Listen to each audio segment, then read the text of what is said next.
Jenius medis. Jika sahabat menyukai cerita ini jangan lupa like, komen dan share. Terima kasih. Bab 281-285. Jangan lari. Berhenti tak jauh dari situ terdengar teriakan pengejar pencuri. Pencuri itu semakin bingung. Dia mengertakkan gigi dan lari. Mau lari? Kembalilah padaku. Mata Jericho Lee dingin. Dia mengulurkan tangannya seperti kilat, meraih kerah belakang si pencuri dan menariknya. Muncul. Kekuatan yang besar membuat si pencuri lengah, sehingga dia terjatuh dan terjatuh. Pencuri itu makan lagi, bangkit dari tanah, memelototi Jericho Lee, mengertakkan gigi dan berkata dengan marah, di mana bajingan usil itu? Minggir, aku akan membunuhmu jika itu buruk bagiku. Pencopet masih sombong sekali, aku ingin melihat bagaimana kamu menginginkan hidupku, kata Jericho Lee, wajahnya dingin, dia bergegas meraih lengan kiri pencuri itu. Pencuri itu terkejut, dan tubuhnya merosot kembali, mencoba melepaskan tangannya, keluar dari sini. Mati. Jericho Lee juga terbakar. Dia mengelus tangan kanannya ke bawah, meraih pergelangan tangan si pencuri dan memutar punggung tangannya. Klik. Hanya terdengar suara patah, pencuri, menjerit, wajahnya pucat, tasnya jatuh ke tanah. Lepaskan aku. Bajingan, lepaskan aku. Bajingan kecil, tahukah kamu siapa aku? Jika kamu tidak melepaskannya, aku akan mencari seseorang untuk membunuhmu. Wajah si pencuri memelintir kesakitan. Dia menggeram dengan marah. Beraninya kamu sombong, kekuatan Jericho Lee tiba-tiba meningkat. Dia mengangkat pria itu dan melemparkannya ke udara. Dia mengangkat kakinya dan menendang perutnya. Bang! Dengan suara yang keras dan tumpul, pencuri itu mendapat tendangan. Dia menghantam tanah seperti cangkang. Dia berguling beberapa meter dan tidak bisa bangun lagi.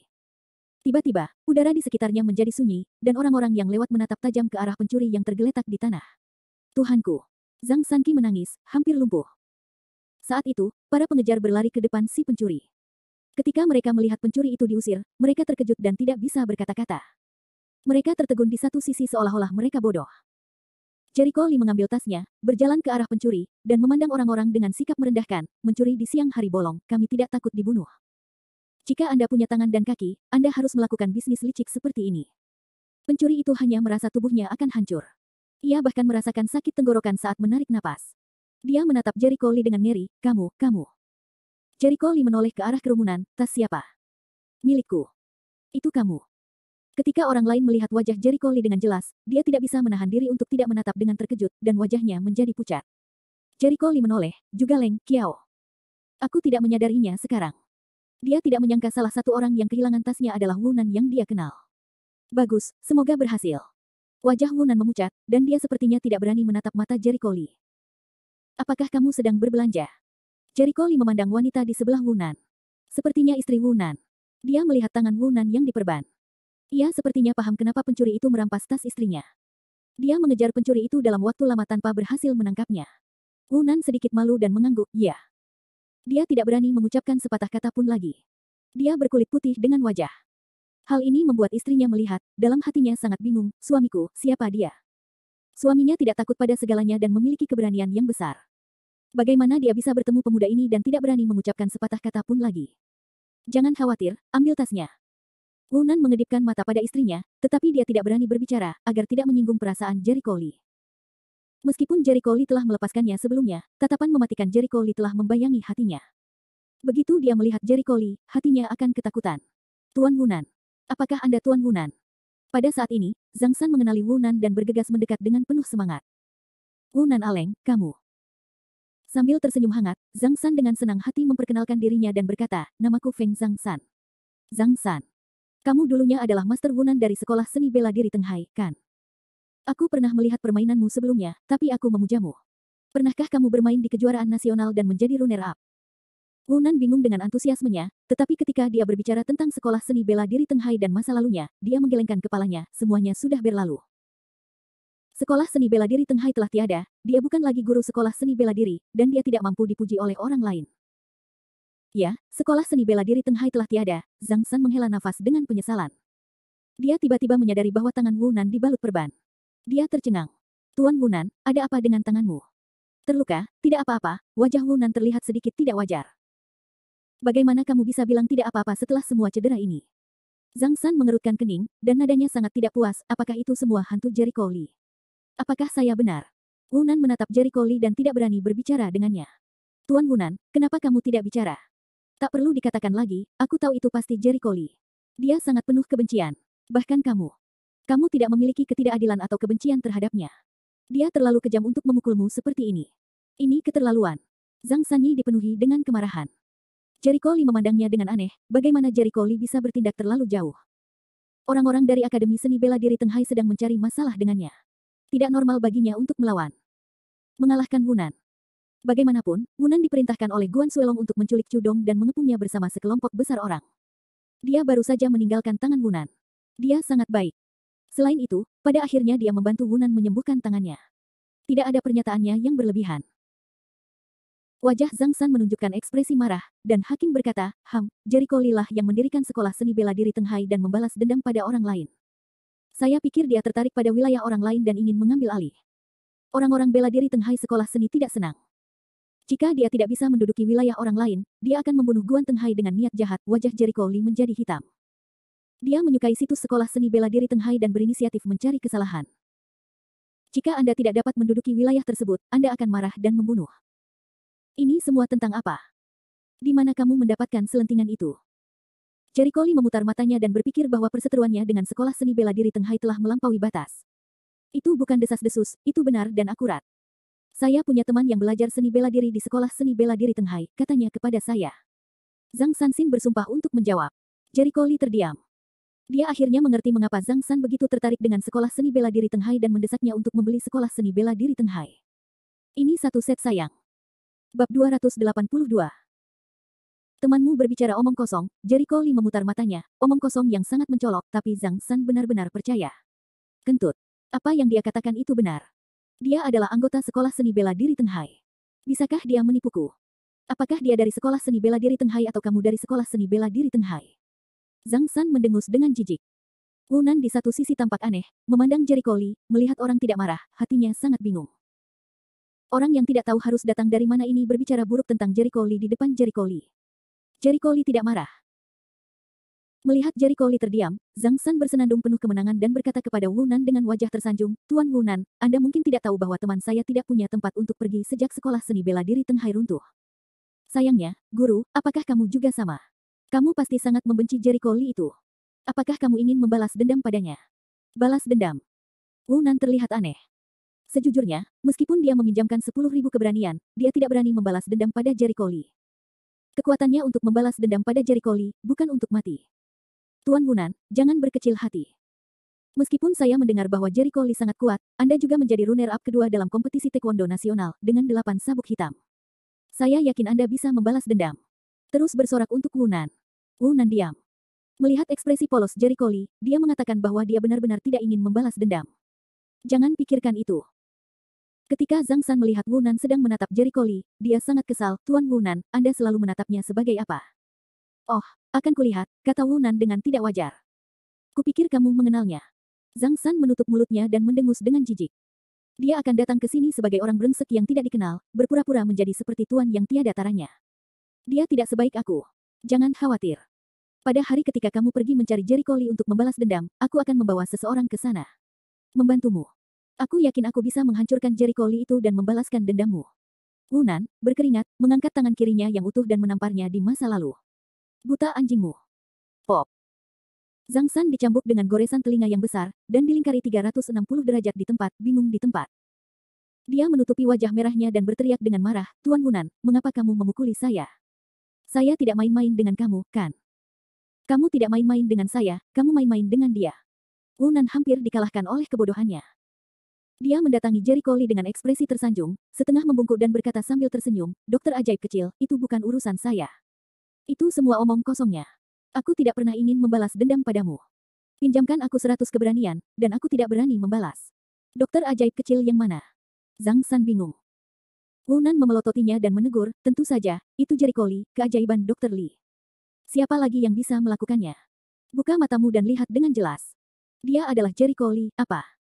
Apakah dia Jericho Lee? Zhang Sanro disambar petir, kepalanya meledak, dan pesawat jatuh di tempat. Dia bodoh. Setelah berbicara banyak dengannya, pria yang kutemui adalah master legendaris yang membunuh Guan Tenghai dan menghancurkan sekolah seni bela diri Tenghai. Dia baru saja, dia bahkan mengejek orang di depan Jericho Lee, mengatakan bahwa mereka adalah pecundang.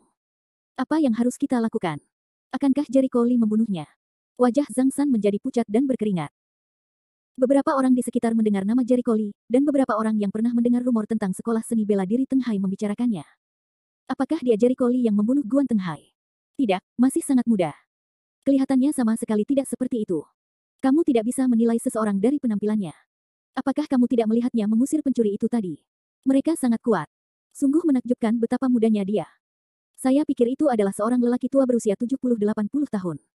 Idola. Model generasi kita. Kerumunan meledak. Beberapa orang yang tidak mengetahui rumor tersebut mau tidak mau bertanya setelah mendengar komentar orang lain. Mereka tahu bahwa Jericho Lee adalah master terkenal yang membunuh Guan Teng Hai. Mereka semua membuka mulut dan terkejut. Istri Wunan baru saja merenung bahwa pemuda di depannya sebenarnya adalah orang yang hampir melumpuhkan suaminya, namun dia bahkan tidak memikirkan balas dendam. Zhang Sanhuan dengan cepat bergegas ke Jericho Lee dan berkata, apakah kamu Jericho Lee? Kalau palsu, dijamin. Sun, kenapa kamu tidak mengatakan itu tadi? Aku bilang kamu tidak percaya. Kenapa? Tadi aku bilang aku brengsek, siap membawa seseorang untuk menghancurkanku dan membalaskan dendamnya. Mendengar ejekan Jericho Lee, jantung Zhang San berdebar kencang dengan keringat dingin, dan berkata sambil tersenyum kering, ini, aku mengada-ada. Jangan menganggapnya serius. Saat ini, dia merasa otaknya akan mengalami korsleting. Dia ingat Jericho Lee telah mengakui identitasnya sebelumnya, tetapi dia menganggap perkataan orang lain sebagai pembicaraan besar. Akibatnya dia ingin mencari cara untuk masuk. Mengapa kamu tidak mengada-ada saja, karena itu bohong. Jericho Lee memutar matanya dan napasnya mendung. Takut wajah Zhang San menjadi pucat lagi, dia bergegas ke arahnya, memeluk pahanya dan memohon, Wunan tidak bisa berkata-kata, Jericho Lee tidak bisa berkata-kata, dan para penonton tidak bisa berkata-kata. Kerumunan menjadi kacau balau. Saya pikir kamu sangat kuat sekarang. Sekarang kenapa kamu terlihat seperti anjing, memegang paha seseorang dan meminta maaf? Bisakah kamu menjadi lebih tidak tahu malu? Jericho Lee menutupi dahinya dengan tangannya, marah dan lucu, di mana wajahnya. Zhang San mengalihkan pandangannya dan berkata, saya tidak peduli dengan martabat. Bisakah martabat dijadikan makanan? Melihat penampilannya yang nakal, Jericho Lee terdiam. Menurutnya wajah orang ini pasti terbuat dari pelat baja, yang terlalu tebal untuk ditembus oleh rudal. Berangkat. Jericho Lee sangat kesal saat ditangkap oleh kaki seseorang. Anda memaafkan saya. Petik 2. Jericho Lee sangat ingin memukul orang. Dia memutar matanya dengan liar. Orang ini sekali lagi melanggar batas bawah pemahamannya tentang tidak tahu malu. Namun, dia tidak ingin memberikan wawasan yang sama kepada orang ini. Dia bersenandung, jika kamu tidak melepaskannya, aku akan mengirimmu ke Guan Teng Hai. Begitu dia mengatakan ini, Zhang Sani melepaskannya dan berguling ke samping. Dia tidak ingin melihat Guan Teng Hai. Dia masih memiliki banyak masa muda yang baik. Bagaimana dia bisa mati muda karena sesuatu yang besar? Jericho Lee menoleh dan memandang Wunan, pencuri itu telah diserahkan kepadamu. Tahukah kamu bagaimana cara menghadapinya? Wunan mengangguk. Melihat orang-orang pergi, dia merasa lega. Menghadapi Jericho Lee, dia selalu merasakan tekanan. Jericho Lee berbalik dan pergi. Wunan dan istrinya menghampiri pencuri itu dan hendak menangkap pria itu dan mengirimnya ke kantor polisi. Tiba-tiba mereka berteriak, tidak, dia sakit. Bab 283. Jericho Lee baru saja mengangkat kakinya dan berhenti. Dia berbalik dan segera berjalan di depan si pencuri. Dia melihat gangster kecil yang terbaring di tanah dan berguling kesakitan. Dia menutupi dadanya dengan tangannya dan tidak bergerak. Wajahnya seperti tanah. Dia kesulitan bernapas. Situasinya sangat buruk. Dia mengerutkan kening. Baru saja, dia tidak menyadari kemunculan pencuri itu. Dia berjongkok. Dia meraih pergelangan tangan si pencuri dan merasakan denyut nadinya. Wunan tahu bahwa dia adalah seorang dokter, jadi dia memandangnya dengan penuh harap. Zhang San datang dan berkata, maukah kamu menemui dokter? Jericho Lee memelototinya, diam sebentar, apakah kamu akan mati? Zhang San meringkuk dan ingin membalas. Tapi begitu dia membuka mulutnya, dia melihat mata dingin Jericho Lee yang tajam. Dia sangat ketakutan sehingga dia segera menciutkan lehernya. Dia jujur. Aku tidak akan bicara lagi. Kamu sibuk. Dia ada di perut Fei, perlu menatapnya dengan mata menakutkan. Ini akan membuat orang takut sampai mati. Jericho Lee tidak mau repot-repot memperhatikan pria ini. Dia dengan hati-hati memeriksa pencuri itu. Meskipun dia seorang pencuri dan dirinya sendiri tidak baik, dia tidak bersalah sampai mati. Selain itu, untuk menanganinya, dia disembuhkan dan dikirim ke kantor polisi. Dia menderita infak miokat, Jericho Lee memberikan diagnosisnya setelah beberapa saat. Apakah dia punya obat? Wunan meminta istrinya untuk melihat ke dalam saku pakaian pencuri dan mengeluarkan botol kecil.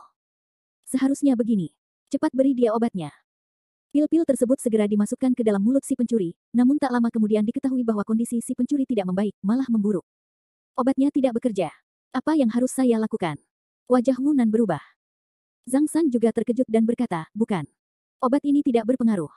Apakah dia akan mati? Jericho Lee menatap dengan dingin. Karena tidak yakin, Zhang San memprotes, untuk apa kamu menatapku? Aku tidak salah. Jika obatnya tidak berhasil, dia harus menunggu untuk mati. Tidak ada rumah sakit di dekat sini. Rumah sakit terdekat lebih dari 10 berhenti jauh dari sini. Jika kamu mengirimkannya, yang lain akan mati lebih awal. Diam dan lihat. Jericho Lee terlalu malas untuk berbicara omong kosong dan mengeluarkan jarum perak keluarganya. Ketika dia melihat jarum perak itu, Zhang San membelalakan matanya dan berkata, apakah kamu seorang pengobatan tradisional Tiongkok? Dia mengira Jericho Lee mengatakan dia adalah seorang dokter. Dia hanya bercanda. Melihat postur ini, apakah itu benar? Jericho Lee membuka ikatan kancing kerah si pencuri dan memperlihatkan dadanya. Sambil memegang jarum perak, dia dengan cepat menusuk titik akupuntur di sekitar jantungnya. Ketika orang-orang melihatnya menusukkan jarum perak tipis langsung ke tubuh si pencuri, mereka tidak dapat menahan diri untuk tidak berseru. Ya Tuhan, jarum perak yang panjang sekali, tancapkan saja seperti itu. Ini akan membunuhmu, bukan? Ini sudah berakhir. Itu akan membunuh orang. Panggil polisi. Ayo panggil polisi secepat mungkin. Semua orang tersentak dan berbicara. Jelas sekali perlakuan kasar Jericho Lee membuat mereka takut. Wunan dan Zhang San ketakutan setengah mati, mengira mereka menyelamatkan orang atau membunuh orang. Jericho Lee sama sekali mengabaikan kritik publik dan tetap berpegang pada metode tusuk jarum pelindung jantung. Saat jarum perak terakhir jatuh, wajah si pencuri langsung menunduk. Apakah dia terlihat sedikit lebih baik? Wunan, yang berada sangat dekat, segera melihat wajah si pencuri berubah. Dalam beberapa menit, wajah pencuri itu berangsur-angsur kembali normal, menjadi kemerahan, dan napasnya pun melambat. Tangannya tidak lagi menutupi dadanya, dan dia terbaring di tanah seperti orang yang sedang tidur. Untuk melihat pemandangan ini, orang-orang menatap dengan mata yang luar biasa. Keterampilan yang luar biasa. Ya Tuhan, lihat wajah pasiennya. Begitu cepat menjadi normal. Dia benar-benar menyembuhkan pasiennya. Jika saya melihatnya, saya akan mengatakan bahwa dia tidak merugikan orang. Semua orang kagum. Mereka mengira Jericho Lee akan membunuh orang. Semua orang yang meratap merasa kagum. Zhang San adalah anak manik mata yang dengan cepat menatap keluar dari rongga mata, tanpa ampun menggosok mata, mengira dirinya terpesona. Namun tidak peduli bagaimana dia menggosok matanya, dia dapat melihat dengan jelas bahwa kondisi pencuri itu semakin membaik. Hari. Orang ini benar-benar dokter ajaib. Setelah beberapa saat, pencuri itu membuka matanya, dia duduk dengan kepala di tangan. Ada apa denganku? Apa yang terjadi? Begitu wajahnya berubah, dia langsung bereaksi dan ingin lari. Muncul. Jericho Lee mengulurkan tangan dan meraih lengannya, masih ingin lari. Mencuri di siang hari bolong dan pergi ke kantor polisi. Pencuri itu menjadi marah, sialan. Lepaskan aku. Nak, urus urusanmu sendiri. Satu Zhang San di sampingnya mendengar ini dan memarahinya dengan tidak senang. Kamu baru saja sakit. Jika dia tidak menyelamatkanmu, kamu pasti sudah mati sejak lama. Dia seharusnya tidak menyelamatkanmu sekarang, aku sakit. Pencuri itu membeku. Saat ini, kerumunan sedang heboh, tidak tahu siapa yang berteriak polisi datang. Pencuri itu bingung. Dia meronta dan ingin melarikan diri, namun begitu dia berusaha keras, dia diseret kembali oleh kekuatan yang lebih kuat. Jujur. Jericho Lee kedinginan sehingga dia masih ingin berlari ketika dia meraih tangannya. Orang ini sungguh aneh. Polisi berjalan melewati kerumunan ke beberapa orang. Salah satu dari mereka, seorang polisi pria paruh baya yang lebih tua, bertanya, baru saja seseorang menelepon polisi dan mengatakan ada pencuri. Siapa itu? Istri He Wunan segera menunjuk ke arah pencuri itu. Wunan mengangguk, mengangkat tangan kirinya dan menunjuk ke arah pencuri itu dia. Dia merampok tas istriku. Kami mengejar beberapa blok. Berkat bantuan dokter ajaib kecil ini, dia menangkap pria itu. Kedua polisi itu melirik ke beberapa orang dan mengangguk, baiklah, kembalilah ke kantor polisi bersama kami dan buat catatan. Seorang polisi maju ke depan, mengeluarkan borgol dan membentak si pencuri. Pencuri itu melihat bahwa dia tidak dapat melarikan diri, jadi dia mati hati. Sesampainya di kantor polisi dan membuat catatan, Jericho Lee meninggalkan kantor polisi. Sebagai orang yang berbuat baik, tentu saja ia mendapat pujian dari polisi. Adapun Zhang San, segera setelah dia keluar, dia berdiri seperti permen coklat dan terus berkicau. Apakah kamu benar-benar Jericho Lee yang membunuh Guan Tenghai? Nada suara Zhang San penuh keheranan. Saya tidak melihat nama-namanya ketika saya membuat catatan. Jericho Lee memutar matanya. Saya tidak terkejut. Saya tidak menyangka bahwa pria yang saya temui dengan santai di pinggir jalan adalah pria jangkung dengan garpu banteng. Zhang San muncul dengan wajah tersenyum dan berkata, kamu sangat kuat. Apakah kamu menerima murid magang? Wajah Jericho Lee menjadi hitam begitu dia mendengar ini, berguling. Tidak. Zhang San berteriak, seorang master sepertimu pasti telah menguasai banyak keterampilan unik. Jika kamu tidak menemukan murid magang, bukankah keterampilanmu akan hilang? Ada garis-garis hitam di keningnya. Jericho Lee berbalik dan pergi. Zhang San menerkamnya dan memeluk pahanya. Bos, mohon kasihanilah aku dan terima aku sebagai murid magang. Siko. Lepaskan sekarang, atau aku akan membunuhmu jika kamu tidak melepaskannya. Tidak akan, kecuali kamu menerimaku sebagai murid. Jika kamu ingin mati, aku akan membantumu. Bab 284.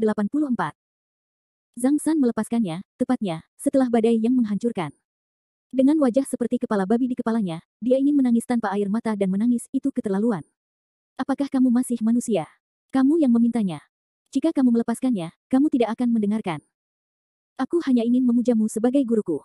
Kamu bahkan tidak mau membantuku dengan keinginan kecilku. Itu tidak manusiawi. Zhang San menyatakan ketidakpuasan dan protes yang kuat. Jangan ganggu aku. Seberapa jauh jaraknya? Seberapa jauh Jericho Lee mengusirnya? Dia tidak ingin mengatakan sepatah kata pun lagi, jadi dia berbalik dan berlari. Permen coklat seperti Zhang San juga ingin bergegas mendekat, tapi dia memusatkan pandangannya dan melihat bahwa dia sudah melarikan diri. Dia memuntahkan 3 liter darah. Hari. Tidak mudah untuk bertemu pria yang tiada taranya. Mengapa? Mengapa kamu tidak menerimaku sebagai murid magang? Tidak. Saya harus menganggapnya sebagai guru saya. Zhang San bersumpah dalam hatinya bahwa dia harus memuja ahli seperti itu sebagai guru. Jika tidak, ahli tersebut tidak memiliki murid, dan kemampuannya akan hilang ketika dia meninggal. Dia tidak bisa membiarkan kemampuan ahli itu hilang. Jericho Lee, yang berlari jauh, tiba-tiba merasakan hawa dingin di punggungnya saat dia berjalan. Bajingan tak tahu berterima kasih mana yang mengutukku di belakangku. Dia memutar matanya dan melanjutkan. Kembali ke pusat medis Suande, bagian ketiga dari karya Kuang Ziming penilaian sudah berakhir, Ouyang Kuan dan yang lainnya sedang membersihkan, memindahkan meja kembali ke tempat semula, sibuk membuat bola, karena Chang Suande telah menyuruh para peserta magang untuk tidak membicarakan apapun yang berhubungan dengan ujian sebelum hasil ujian keluar, tidak peduli Kuang Ziming atau Ouyang Kuan dan yang lainnya, mereka semua membersihkan rumah sakit tanpa mengucapkan sepatah kata pun. Pada pukul 5, Chang Suande memanggil beberapa peserta magang bersama-sama. Besok adalah tes kemampuan praktik, yang akan menguji kemampuan penerapan teoretis Anda. Saya tidak ingin Anda menghafal pengetahuan buku. Guru, apakah penilaian besok akan dibagi menjadi 3 bagian seperti hari ini? Jericho Lee bertanya. Chang Suande mengangguk, ya. Bagian pertama adalah operasi teoretis konvensional, yaitu menguji keterampilan dasar Anda, melihat, mendengar, dan bertanya. Saya akan membiarkan beberapa dokter berpura-pura menjadi pasien dan membiarkan Anda melakukan proses operasi di tempat. 5 orang mengangguk untuk menunjukkan pengertian. Bagian kedua adalah pemeriksaan diagnosis dan operasi terkait skizofrenia. Bagian pertama dari pencabutan alis Jericho Lee adalah rutin, dan bagian kedua harus penyakit khusus. Kali ini. Ya, saya juga akan meminta beberapa dokter untuk berpura-pura menjadi pasien, dan Anda harus memberikan hasil diagnosis melalui jawaban mereka. Bagian ketiga, seperti yang bisa Anda tebak, saya katakan sebelumnya bahwa Anda mungkin diperbolehkan merawat pasien untuk sementara. Saya menghubungi ke rumah sakit jiwa pada sore hari, dan mereka baru saja mendapatkan kasus yang cocok, dan mereka akan datang menemui Anda besok untuk perawatan di tempat. Mendengar ucapan itu, sudut mulut kelima orang itu berkedut. Dia benar-benar menemukan psikopat apakah penderita skizofrenia harus segila itu untuk mengobatinya? Melihat wajah indah dari 5 orang itu, mata Chang Suande penuh dengan rasa licik yang jahat. Dia berkata sambil tersenyum, baiklah, situasi spesifiknya akan dibahas saat kita memulai penilaian besok. Sudah selesai. Baiklah. Para peserta magang merasa lega. Ngomong-ngomong, Jericho Lee, kamu harus bangun pagi-pagi besok. Chang Suande secara khusus mengingatkan Jericho Lee. Wajah lama Jericho Lee memerah, canggung, dan mengangguk berulang kali, Tuan, saya tahu, besok tidak akan terjadi. Apakah perlu memanggil Roll untuk mengingatkannya agar tidak tidur berlebihan? Dia tidak bermaksud untuk tidur berlebihan, tapi dia bangun lebih lambat dari biasanya karena angin. Setelah makan malam, Chang Suande untuk sementara menempatkan Ouyang Kuan dan yang lainnya di hotel terdekat. Saya berkata, apakah benar-benar tidak ada ruang untuk negosiasi? Wajah Ouyang Kuan tidak tegas. Bicaralah dengan nenekmu. Chang Suande langsung melontarkan kata-katanya yang tebal, meniup janggutnya dan melotot, aku memperingatkanmu, jangan kalahkan idenya, atau aku akan terburu-buru bersamamu. Ouyang memutar matanya lebar-lebar, tekanan tidak memakan set ini, potong. Dia adalah siswa sekolah dasar di tempatmu. Dia bahkan bukan murid formal. Betapa buruknya itu. Ketika dia datang kepadaku, dia pasti seorang magang yang hebat. Saya bisa mengeluarkan semua peserta magang dari sekolah, meninggalkan dia satu, dan mengajari dia apa yang telah saya pelajari sepanjang hidup saya. Dengan penampilannya, dia pasti akan menonjol dalam ujian ini. Dia akan menjadi seorang murid biasa pada saat itu. Dia di sini tidak lebih buruk daripada kamu. Chang Suande menatap. Bahkan jika dia benar-benar menempati posisi pertama, bisakah kamu benar-benar mengusir 4 orang lainnya? Mendengar ini, Chang Suande tiba-tiba terdiam. Biar ku beritahu apa. Kamu keluar begitu saja. Aku khawatir tidak mudah menjelaskannya kepada teman lamamu. Ouyang Kuan terkekeh. Dia tampaknya sangat jelas tentang situasi Chang Suande. Mereka sudah berada di sini selama 5 tahun, dan mereka belum mempelajari keahlianmu. Orang-orang tua itu punya banyak keluhan, ya. Mereka belum mempelajarinya. Mereka tidak memiliki keterampilan dasar yang kuat. Itu hanya membuang-buang waktu. Chang Xuande berkata dengan dingin. Mereka tidak percaya itu, kata Ouyang Kuan sambil meringkuk bibir. Mereka mengirim generasi muda mereka ke sini dan ingin belajar dari Anda, tetapi mereka tidak mempelajari suatu trik setelah beberapa tahun. Mereka mengira Anda menyembunyikan uang Anda sendiri. Bagaimana saya bisa mengajar murid-murid saya? Mereka tidak berhak mengatakan apapun. Chang Xuande memiliki wajah yang datar. Pada awalnya, dia tidak tahu berapa banyak teman lama yang mempercayakan hubungan mereka kepadanya, jadi dia memasukkan generasi muda keluarganya ke rumah sakit. Kebanyakan orang yang tidak memiliki kemampuan dan pembelajaran nyata mengubah cara mereka untuk membukakan pintu untuknya. Pada akhirnya, hanya Bao Ziming, Yan Zhou, Mao Hai dan Kuang Ziming yang tertinggal. Namun pengobatan tradisional Tiongkok tidak bisa dipelajari hanya dengan menggerakkan mulut dan kulit. Chang Xuande berpendapat bahwa keterampilan dasar tersebut belum cukup kuat, sehingga ia tidak akan pernah dapat menyentuh keterampilan medis tingkat lanjut tersebut. Sebaliknya, dia hanya akan memakan akibat buruknya. Sehingga hingga saat ini ia belum mempertimbangkan untuk mengajarkan beberapa keterampilan unik seperti tulang lunak tangan dan jarum pelindung jantung kepada sebagian orang, karena menurutnya keterampilan dasar sebagian orang tidak mumpuni sama sekali. Yah, aku tahu kamu punya rencana sendiri, tapi mereka tidak puas. Kamu harus memikirkan bagaimana cara berbicara dengan orang-orang tua itu setelah hasil penilaian. Ouyang Kuan sangat jelas jika orang-orang tua itu tidak puas. Dengan penjelasannya pasti mereka akan membuat onar. Mereka tidak berhak memutuskan bagaimana Chang Xuande memilih muridnya. Chang Xuande menggelengkan kepalanya dan menunjukkan sikapnya. Ouyang Kuan berkata, lupakan saja, jangan bicarakan itu. Saya baru saja membaca semua jawaban bagian ketiga dari pertanyaannya. Chang Xuande tertegun, dan wajahnya langsung menunjukkan ekspresi mendesak. Dia bertanya, bagaimana kalau keakuratannya? Ouyang Kuan mengacungkan jari. 10% benar. Apakah itu terlalu rendah? Chang Xuande tertegun dan tampak kecewa. Jika tingkat akurasinya hanya 10%, hanya 20 dari 200 pertanyaan yang akan dijawab dengan benar. Level ini hanya rata-rata. Awalnya penuh ekspektasi, tapi tunggu hasil seperti itu, mengecewakannya. Saya menjawab 20 pertanyaan dengan benar dalam 2 jam, yang hanya level pemula. Saya khawatir siswa manapun yang belajar kedokteran lebih baik dari ini. Bab 285. Ouyang Kuan menggelengkan kepalanya, tidak. Tidak. Wajah Chang Xuande tampak sedikit lebih baik, tingkat akurasinya lebih dari 10%. Itu bagus. Saya pikir dia sudah keluar dari permainannya. Apakah tingkat kesalahannya 10%? Betul. Tingkat yang benar adalah 90%. Sungguh menakjubkan. Saya bisa mendapatkan 180 jawaban yang benar untuk 200 pertanyaan, yang jauh lebih baik daripada yang saya dapatkan di awal. Dia menunjukkan ekspresi bahagia dan mulai tertawa kegirangan. Meskipun tingkat kesalahannya agak tinggi, jauh lebih tinggi dari sebelumnya, jumlah jawaban yang benar juga tinggi. Sungguh menakjubkan bisa menjawab 180 pertanyaan dengan benar dalam 2 jam, jenius sekali. Ouyang Kuan menggelengkan kepalanya lagi, bukan? Belum. Chang Xuande tertegun, mengerutkan kening dan menatap jari Ouyang Kuan dengan curiga. Dia tiba-tiba melebarkan matanya dan berseru, maksudmu, tingkat kesalahannya hanya 1%. Dia tidak percaya dengan apa yang dia katakan. Akurasi 99%. Dengan kata lain, dari 200 pertanyaan, hanya 2 yang salah. Benarkah, kamu tidak berbohong padaku? Chang Xuande sangat bersemangat. Wajahnya bergetar dan dia menatap ke arah Ouyang Kuan. Dia terkejut, saya khawatir akurasi setinggi itu telah menciptakan sejarah dan keajaiban. Melihat ekspresi gembiranya, pipi lebar Ouyang bergetar, dan ekspresinya sangat aneh. Ada apa denganmu? Kenapa kamu tidak bicara? Apakah aku salah atau benar? Kamu memberiku kata-kata yang pasti. Aku sangat cemas. Melihat Ouyang Kuan tidak berbicara, Chang Xuande memutar tubuhnya menghadapi. Ouyang Kuan menarik napas dalam-dalam, 100%. Apa? Apa yang kamu katakan? Aku tidak mengerti. Maksudku, keakuratan jawabannya 100%. Tidak ada satupun pertanyaan yang salah, semuanya benar. Apa? Chang Xuande terkejut dan melebarkan matanya. Melihat ekspresi seru Ouyang Kuan, dia tidak bisa menahan nafas dingin dan melompat dan berkata, benarkah? Apakah kamu serius? Apakah ini benar-benar 100%? Apakah kamu baik-baik saja?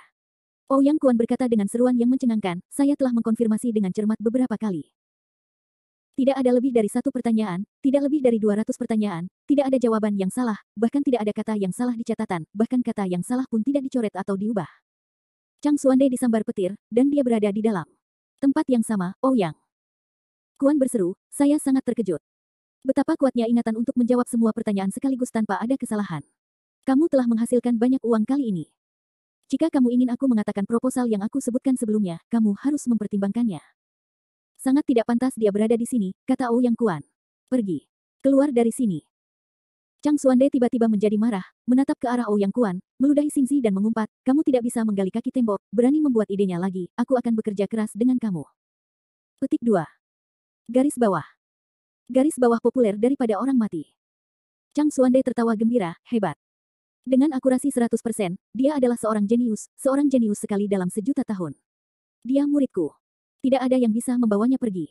Melihat teman lamanya sebagai orang gila, Ouyang Kuan bahkan lebih tertekan. Setelah tertawa selama lebih dari 10 menit, suasana hati Chang Xuande berangsur-angsur menjadi tenang.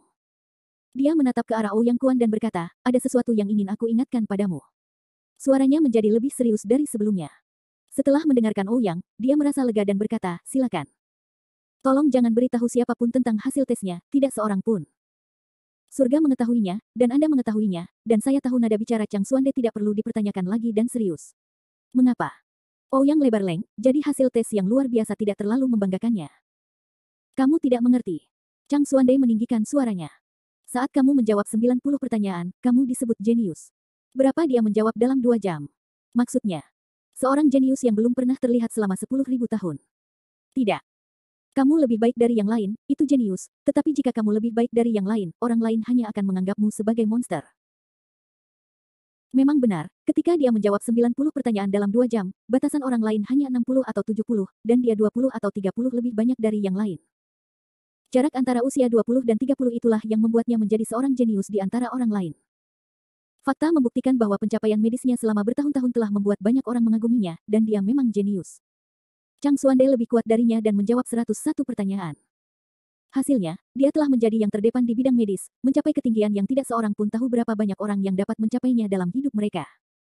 Jika kamu memberitahu orang lain, mereka tidak akan mengira dia jenius, mereka hanya akan mengira dia monster. Begitu hal itu menimbulkan kecemburuan orang lain, mereka mungkin akan memusnahkannya saat masih dalam buayan. Suara Chang Xuande sangat bermartabat. Bakat luar biasa Jericho Lee tentu mengejutkannya, namun membawa bahaya besar yang tersembunyi. Bagi seseorang yang mempelajari kedokteran, semakin tinggi bakat kedokterannya, semakin tinggi pula prestasinya. Tapi bakatnya terlalu kuat, mudah menimbulkan kecemburuan orang lain. Kayunya indah di hutan, dan angin akan menghancurkannya. Terkadang seseorang terlalu baik, tapi itu mungkin bukan hal yang baik. Awalnya saya pikir tes ini akan sangat bagus jika dia bisa menjawab 70 atau 80 pertanyaan dalam 2 jam. Hanya saja dia benar-benar melebihi ekspektasi saya, seru Chang Xuande. Faktanya, ini bukan hanya tentang jumlah pengetahuan. Pertama-tama, ingatan orang baik atau buruk, ada masalah akurasi, bahkan jika suatu poin pengetahuan diingat, kebanyakan orang akan melupakannya keesokan harinya. Ingatan kebanyakan orang, menurut kurva ingatan, hanya sekitar 10%. Artinya, setelah hari berikutnya, Anda hanya dapat mengingat paling banyak 1 atau 2 dari 10 poin pengetahuan, jadi Anda perlu mengingatnya berulang kali. Chang Xuande menyisakan 5 peserta magang hanya 5 hari untuk melafalkan materi yang dihafal. Jika orang awam menghafal materi, walaupun lupa makan dan tidur, ia hanya dapat mengingat sekitar 20% isinya dalam 5 hari. Mengingat secara lebih alami berarti lebih banyak potensi memori.